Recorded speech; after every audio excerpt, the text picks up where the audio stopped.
O susto continua a sobressaltar a população imigrante dos Estados Unidos.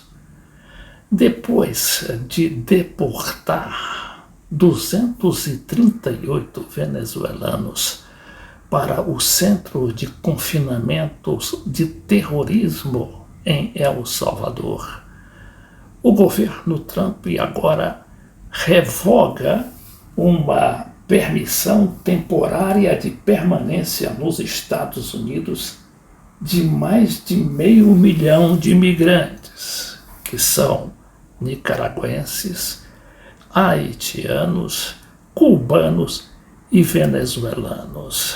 Recorde-se que esta medida vem depois da revogação de outra permissão especial, que era destinada a 530 mil venezuelanos já residentes.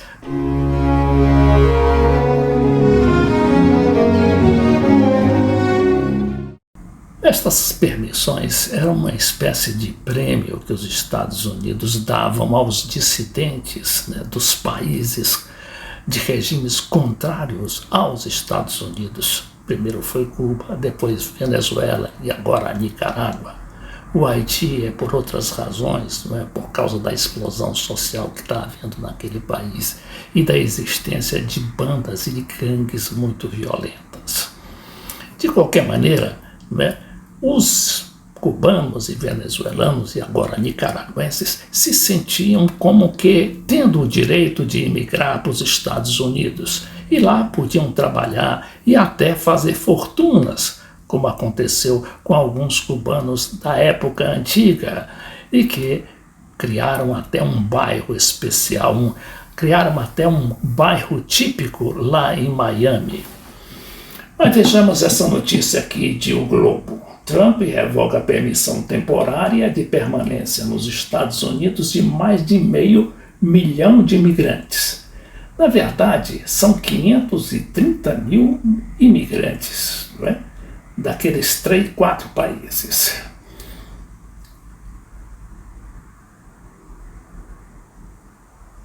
E agora, eles têm até o dia 24 de abril para providenciar sua volta aos países de origem, né? No caso, Nicarágua, Venezuela, Haiti e Cuba. Quem permanecer após o prazo, diz esse material do Globo, será considerado em situação irregular e estará sujeito à deportação, a menos que tenha obtido outro status de imigração que lhe permita ficar no país, o que é muito difícil. Mas a situação dos imigrantes nos Estados Unidos não se resume apenas aos dissidentes que saíram de Cuba, Nicarágua e Venezuela. Olha aqui essa material do Globo, continua dizendo. O anúncio dessa medida, de ontem, integra a ofensiva anti-imigração de Donald Trump, uma de suas bandeiras de campanha, durante a qual prometeu realizar a maior campanha de deportação da história dos Estados Unidos. E em breve, o governo pode anunciar o fim de mais um programa de proteção a estrangeiros. No começo do mês, o presidente disse que a Casa Branca estuda revogar a permissão temporária concedida a 240 mil ucranianos que fugiram da guerra em seu país, ou seja, são outros também amigos dos Estados Unidos, que foram contra a guerra e tiveram de se exilar. Enquanto isso, se instala um medo na população imigrante, não é? Que ainda é muito massiva, é muito grande naquele país. Aqui, por exemplo, esse jornal É o País diz que os negócios latinos desabam pelo terror às deportações. O que está passando é pior do que vivemos na época da Covid-19.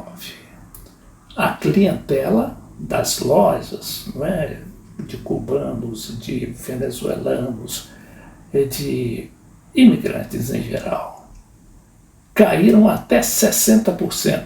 E os empregados abandonam seus postos de trabalho pelo medo que apareçam os agentes do ICE, que é a polícia de imigração. Não esqueçamos que também entre esses imigrantes está a grande população mexicana, que é, na verdade, a maior o contingente de imigrantes. Continua a repercutir aquela decisão também do governo Trump de deportar sem qualquer tipo de processo legal 238 venezuelanos que o governo Trump considera como pertencentes a uma gangue muito perigosa chamada Trem de Aragua. Só que pelos depoimentos de muitas mães que viram seus filhos ali terem as cabeças raspadas, ao chegarem ao centro de confinamento, um verdadeiro campo de concentração. Eles chegam lá, eles têm a cabeça raspada, são acorrentados pelos pés e pelas mãos e obrigados a dormir em quartos de prisão muito frios, com a temperatura bem quase gelando, e no chão sem qualquer tipo de colchão. É essa a situação que eles foram entregues para num convênio com o governo Bukele. Ele é tido como o homem que acabou com a violência urbana, o crime organizado fazendo esse tipo de violência. Vejamos aqui esse depoimento de uma mãe de um venezuelano de 24 anos de idade.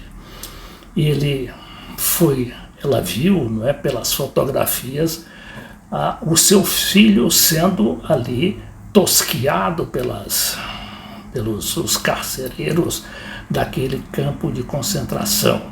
E ela diz que o seu garoto de 24 anos, ele não pertencia ao Trem de Aragua e era um profissional sério. Trabalhava como que eles chamam de peluqueiro, que é barbeiro, cabeleireiro. Portado de maneira injusta e incorreta para a cárcel de El Salvador. Então ela reconheceu no domingo último, que entre os 238 imigrantes estava lá o filho. Quando ocorreu o traslado, mis hijos começaram a buscar por internet todas as informações referentes a los aviones. O nome dela é Mireles Cacique Lopes e mora na Venezuela. Habían llegado a El Salvador. Buscaram fotografias, começaram a fazer zoom em fotografia. Isso aqui é como ficaram os 238 deportados em 3 aviões dos Estados Unidos para El Salvador. E aqui a prisão, aquele centro de confinamento do terrorismo. Onde estavam sentados já com os uniformes blancos adentro de las cárceles. Em Zoom, eu vi sua fisionomia de seu corpo, eu sou sua mamá. E aí ela disse que eu sou a mãe dele, então reconheci meu filho. E sim, verifiquei em efeito que é meu filho. É ele. Lamentavelmente, eu quisiera que não fosse ele. Ela até diz assim, eu até que queria que não tivesse sido ele, mas era ele, meu filho. Não lo hubiesen trasladado para allá, porque ele não merecia que lo hubiesen trasladado para allá. E ele não merecia esse tipo de tratamento.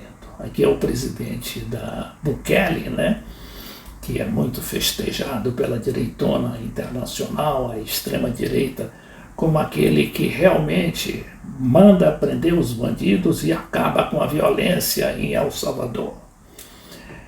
E aqui diz que, sem apresentar qualquer prova, Bukele e o governo de Trump disseram que os imigrantes que foram transferidos para aquela mega cadeia chamada El Secote, ou o Centro de Confinamento de Terrorismo, eram membros da gangue criminosa Trem de Aragua.